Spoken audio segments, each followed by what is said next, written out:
কি বলছেন sir? SR group of কোম্পানির মালিক টোটোতে যাবে? তো কি হয়েছে, টোটোতে মানুষ চাপে না নাকি? তুমি গাড়িটা সেরে নিয়ে এসো, আমি টোটোতেই যাচ্ছি। এ টোটো এসআর ফ্যাক্টরি যাবে? হ্যাঁ যাবো, 20 টাকা ভাড়া লাগবে। আচ্ছা আচ্ছা ঠিক আছে, চলেন, আপনাকে 100 টাকা দেবো। আপনার মালিক সত্যি খুব ভালো মানুষ, মনে একটু অহংকারও নাই। এত বড় কোম্পানির মালিক হয়ে টোটোতে চলে যাচ্ছে। আর এক এক শালা আছে হাতে দুটো টাকা হইলেই লাশ সাহেব হয়ে যায়, মাটিতে পা পড়ে না। ও ফোন চাচা, আমাদের বাড়ি অমদি যাবা? হ্যাঁ বাড়ি যাস তো আয়। মাঠে শাক তুলতে এসেছিলে?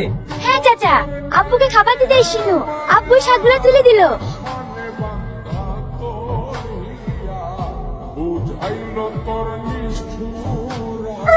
অসভ্য কুতকর।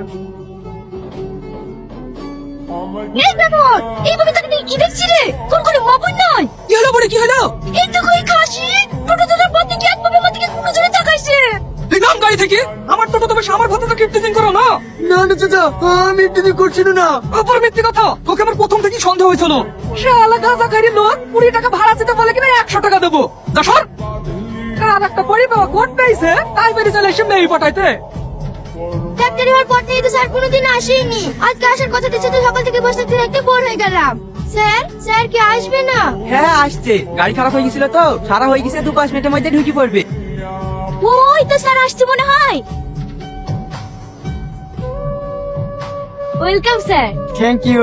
অনেক অনেক ধন্যবাদ স্যার, এতটা ব্যস্ততার ভিতরেও আমাদেরকে একটু সময় দেওয়ার জন্য। আপনার আসতে কোনো অসুবিধা হয়নি তো স্যার? এই ব্যাপার, কি করে? না না, কোনো অসুবিধা হয়নি। আসেন স্যার, আসেন, ভিতরে আসেন। আমাদের স্যার কত হ্যান্ডসাম রে। স্যারের দিকে নজর দিসনি, চাকরি থাকবে না। না না এমনি, তুই যেন আবার ম্যানেজারকে বলতে চাসনি। চ,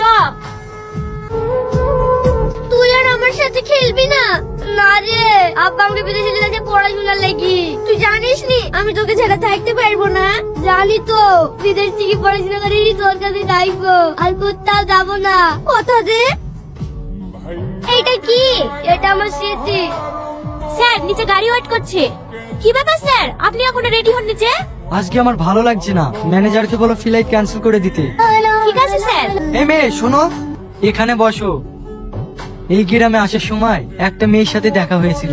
মেয়েটাকে দেখে মনে হলো সে আমার অনেক দিনের চেনা। ওই মেয়েটাকে তুমি খুঁজে দিতে পারবে? হ্যাঁ হ্যাঁ স্যার পারবো। ওর নামটা বলেন। আমি তো ওর নাম জানি না, কিন্তু আমার খুবই পরিচিত একটা নকেট ওর গলায় আছে। তাহলে স্যার ওর কোনো ছবি আছে? হ্যাঁ আছে। স্যার এই মেয়েটা কে? কি এটা? এটা আমার জীবন সাথী। এই মেয়েটাকে আমি খুব ভালোবাসি। স্যার আপনি এই বাচ্চা মেয়েটাকে ভালোবাসেন? কি করে? আরে না, ও আর বাচ্চা নেই, ও এখন অনেক বড় হয়ে গেছে। এই যে পাশের ফটোটা দেখছো, এটা আমার